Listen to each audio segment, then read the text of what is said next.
Assignment PW1K Chinnapalu, who disclosed that about 1.5 years back, La 2 Arunkumari was died. At the instigation of La 7 George, he put his thumb impression on one typed paper, but he do not know the context on it. Expert P1 his signature and police never exclaimed.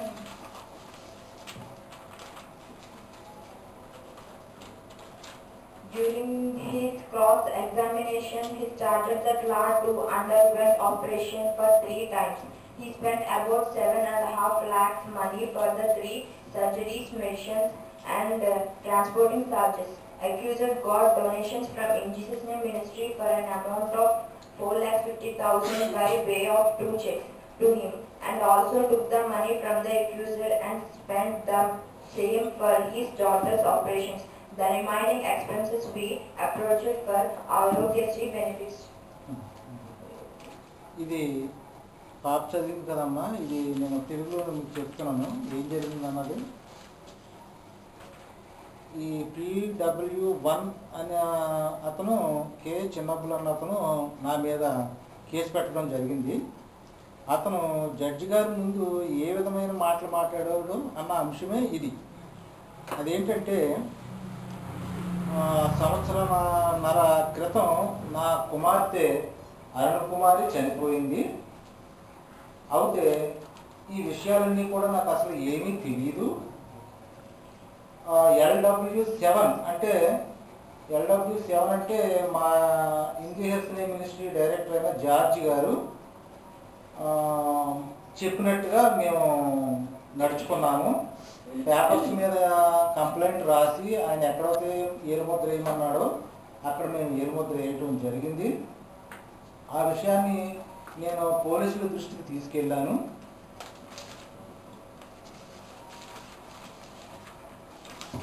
అది నేను తెలియక చేసిన పొరపాటు. నా కుమార్తెకి Hyderabad care హాస్పిటల్లో 3 operations జరుగుతాయని చెప్పేసి హాస్పిటల్లో చెప్పారు. దానికి సుమారుగా 7,50,000 రూపాయలు 3 సర్జరీలు జరుగుతాయని చెప్పేసి అక్కడ చెప్పడం జరిగింది. ఈ డబ్బులన్నీ కూడా ట్రాన్స్పోర్టేషన్ ఛార్జెస్ అంటే దారి ఖర్చులు కానీ అక్కడ లాడ్జింగ్ ఖర్చులు కానీ సమస్తం అన్నీ కూడా ఎవరైతే ముద్దాయిగా మేము పెట్టామో ఆ రవికుమార్ అన్న అతను మాకు ఖర్చు పెట్టాడు. తర్వాత ఇంజిహెచ్ని మినిస్ట్రీ నుంచి 4,50,000 రూపాయలు 2 చెక్కుల రూపంలో వచ్చింది. ఆ 2 చెక్కులు కూడా నా కుమార్తెకి అతను పూర్తిగా ఖర్చు పెట్టాడు.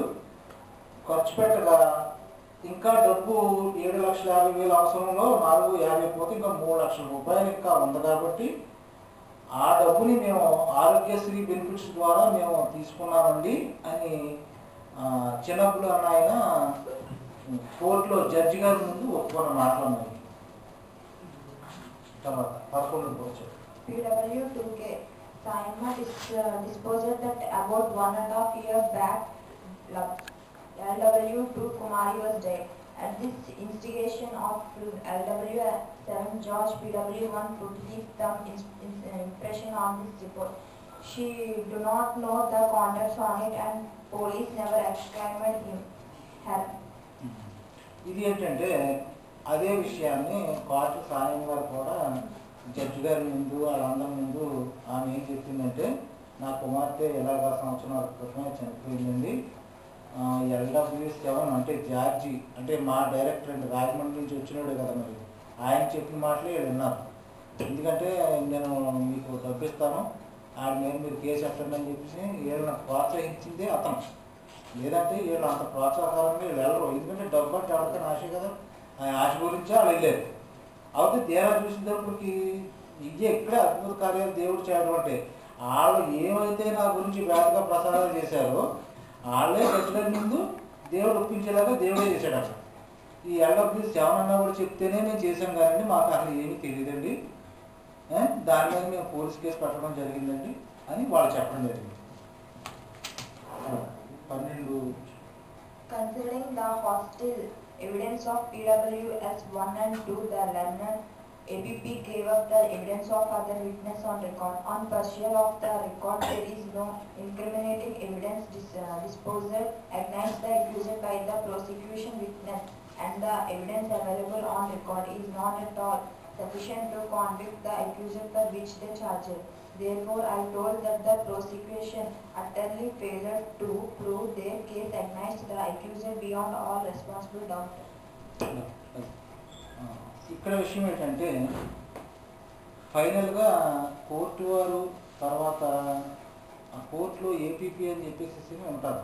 మన ముద్దాయి మీద చేసి ఎవరైతే పెడతారో వాళ్ళ తరపుని లాయర్ గారు అనమాట, గవర్నమెంట్ లాయర్ గారు ఉంటారు. ఆ గవర్నమెంట్ లాయర్ గారు జడ్జి గారి ముందు ఆవిడ ప్రస్తావించినప్పుడు ఆయన కూడా అసలు ఏమీ మాట్లాడలేని స్థితిలో అలా ఉండిపోయాడు.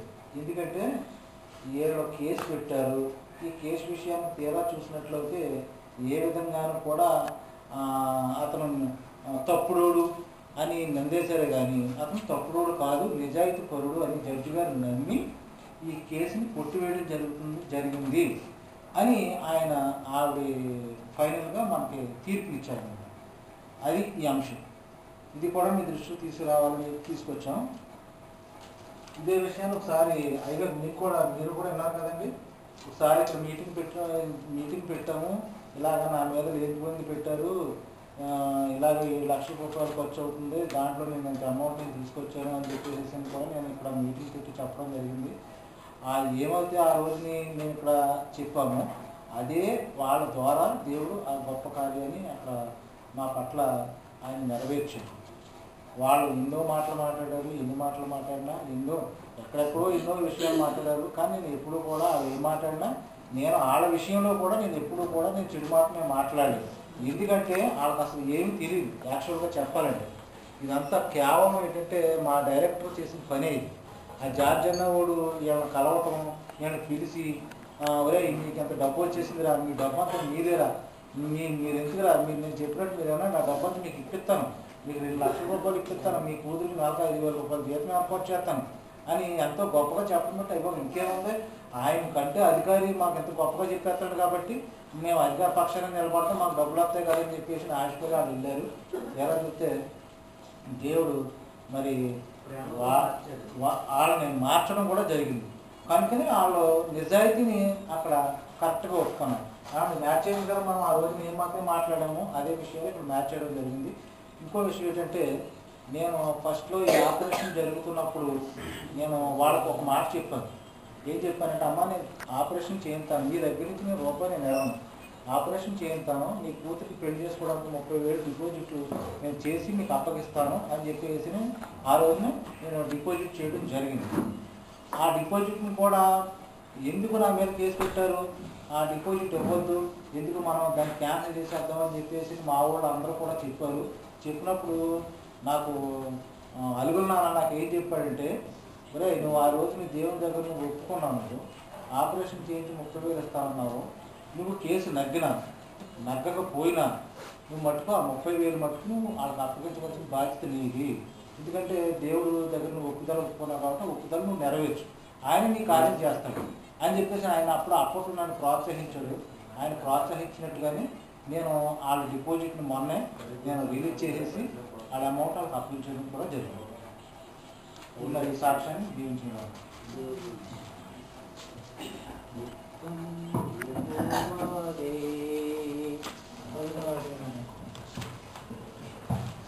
ప్రార్థన చేసుకున్నామండి.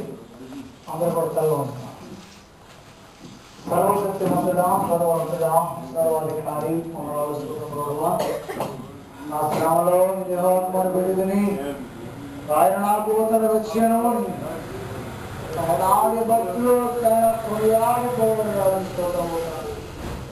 ఆ రీతిన బ్రహ్మ సమాజములో సంఘములో దయాపదలో ఉన్నవాడు దేవునికి మరణ పెట్టాలి. ప్రభు కీర్తనాకారుల ద్వారా మాకు నేర్పించదు గోమరం ఏదోనైనా జారి పడకుండా నైనా ప్రభు పాదములను కన్నీళ్ళు విడవకుండా ప్రభు మాత్రం అయ్యా ఇవోనైనా గోతికి పోకుండా మా ప్రాణము అయ్యా కాపాడినైనా దాసులకు జయం అనుగ్రహించేందుకు ప్రభావాన్ని స్తోత్రం చెల్లిస్తూ ఉన్నాం.